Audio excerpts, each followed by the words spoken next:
warahmatullahi wabarakatuh. Perkenalkan, nama saya Zahra Aulia, saya dari kelas B. Pada kesempatan ini saya akan menjelaskan mind mapping yang telah saya buat mengenai konsep kurikulum merdeka, serta pembelajaran mendalam. Mind mapping ini dibuat sebagai salah satu cara untuk memudahkan kita dalam memahami konsep-konsep penting dalam dunia pendidikan. Dengan menggunakan mind mapping, kita dapat melihat hubungan antara berbagai konsep secara lebih jelas dan juga terstruktur. Seperti yang kita ketahui, kurikulum merupakan salah satu komponen yang sangat penting dalam proses pendidikan. Kurikulum menjadi pedoman bagi guru dalam melaksanakan proses pembelajaran serta membantu mencapai tujuan pendidikan yang diharapkan. Oleh karena itu, memahami konsep kurikulum sangat penting bagi calon pendidik maupun mahasiswa di bidang pendidikan. Dalam mind mapping yang saya buat ini terdapat beberapa bagian utama yang saling berkaitan. Bagian pertama membahas tentang konsep kurikulum, yaitu pengertian serta peran kurikulum dalam proses pembelajaran. Bagian kedua membahas tentang kurikulum merdeka yang merupakan salah satu kebijakan pendidikan yang saat ini diterapkan untuk memberikan fleksibilitas dalam proses belajar mengajar. Selanjutnya, mind mapping ini juga terdapat bagian yang menjelaskan tentang komponen-komponen kurikulum seperti ujian pembelajaran, materi pembelajaran, metode pembelajaran, serta penilaian yang digunakan untuk mengukur hasil belajar siswa. Selain itu, saya juga menjelaskan tentang pembelajaran mendalam atau deep learning, yaitu pendekatan pembelajaran yang menekankan pada pemahaman konsep secara lebih mendalam.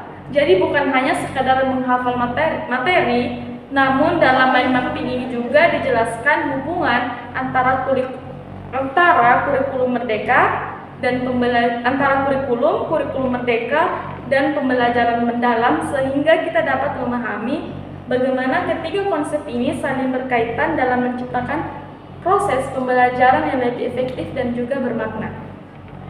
Baik, selanjutnya saya akan mulai menjelaskan bagian pertama dari mind mapping ini, yaitu mengenai konsep kurikulum. Bagian pertama yang akan saya jelaskan adalah konsep kurikulum. Konsep kurikulum adalah secara umum, kurikulum merupakan suatu rencana atau pedoman yang digunakan dalam proses pembelajaran di sekolah. Kurikulum menjadi dasar bagi guru dalam merancang kegiatan belajar mengajar agar proses pembelajaran dapat berjalan secara terarah dan sistematis. Di dalam kurikulum terdapat beberapa unsur penting seperti tujuan pembelajaran, materi yang diajarkan, metode atau strategi pembelajaran yang digunakan oleh guru, serta penilaian atau evaluasi untuk mengetahui hasil belajar siswa.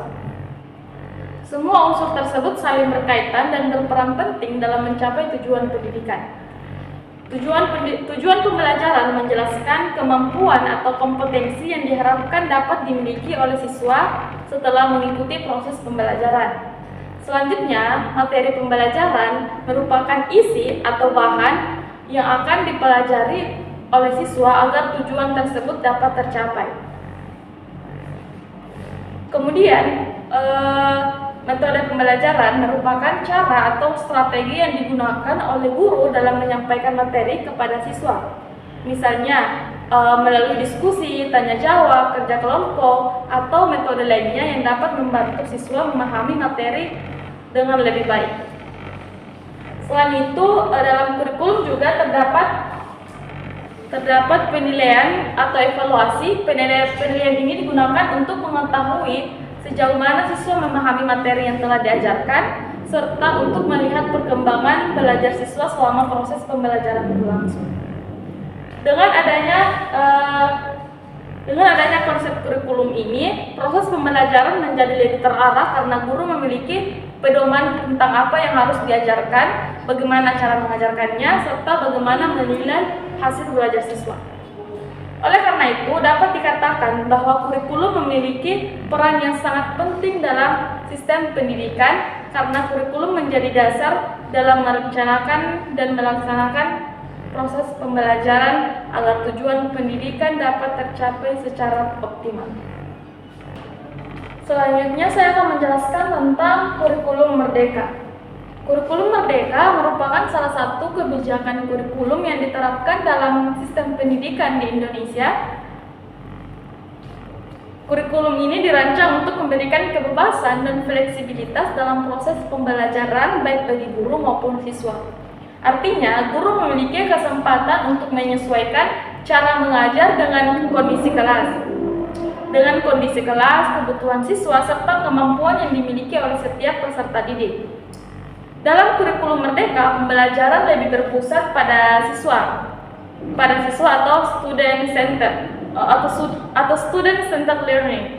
Hal ini berarti siswa tidak hanya menerima informasi dari guru, tetapi juga dilibatkan secara aktif dalam proses belajar. Seperti melalui diskusi, kerja kelompok, proyek, maupun kegiatan yang mendorong siswa untuk berpikir kritis dan kreatif. Selain itu, kurikulum merdeka juga menekankan pada pengembangan karakter dan kompetensi siswa melalui konsep dasar Pancasila. Melalui pelajar Pancasila, profil pelajar Pancasila mencerminkan nilai-nilai yang diharapkan dimiliki oleh siswa, seperti beriman dan bertakwa kepada Tuhan Yang Maha Esa, mandiri, bernalar kritis, kreatif, bergotong royong, serta memiliki sikap kebinekaan global.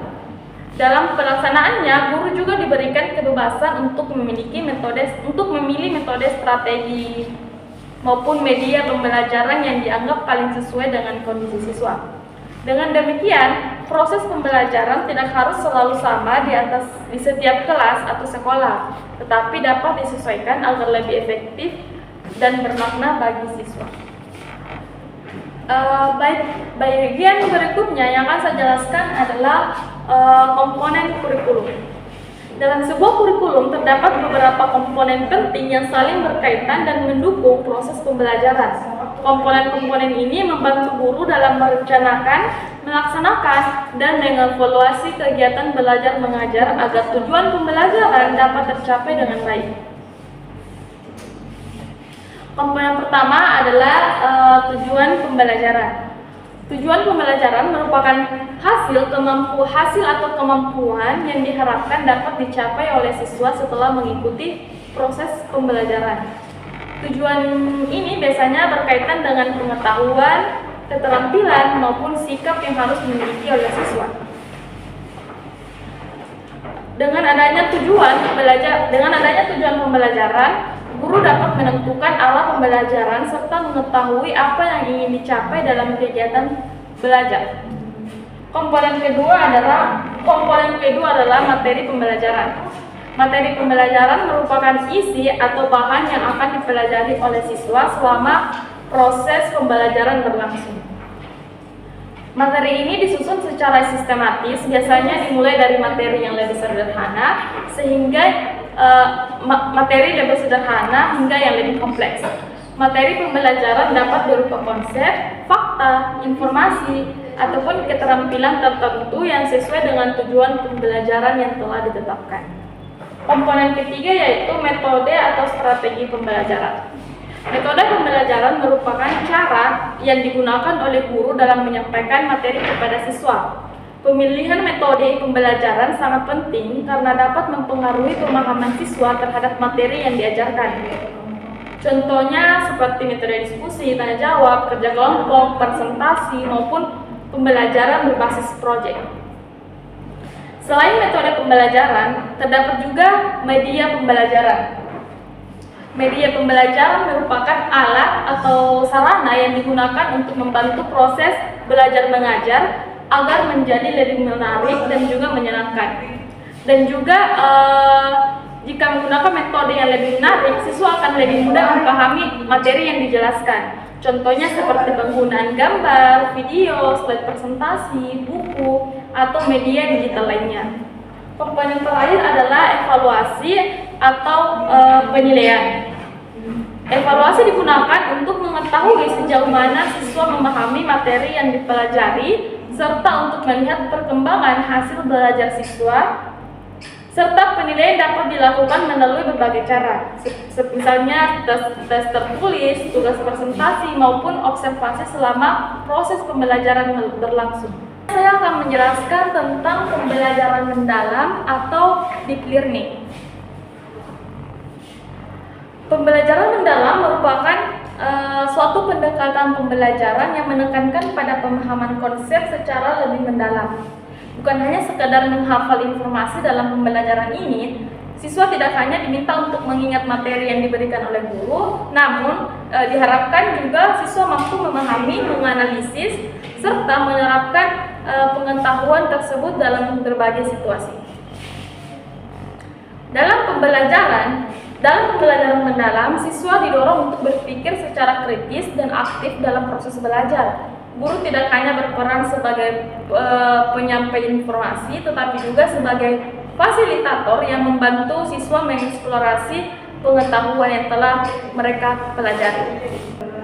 Baik, bagian terakhir yang akan saya jelaskan adalah hubungan antara kurikulum merdeka dan juga pembelajaran mendalam. Jika kita melihat dari ketiga konsep ini, sebenarnya semuanya saling berkaitan dalam proses pendidikan. Kurikulum berfungsi sebagai pedoman utama dalam pelaksanaan pembelajaran di sekolah.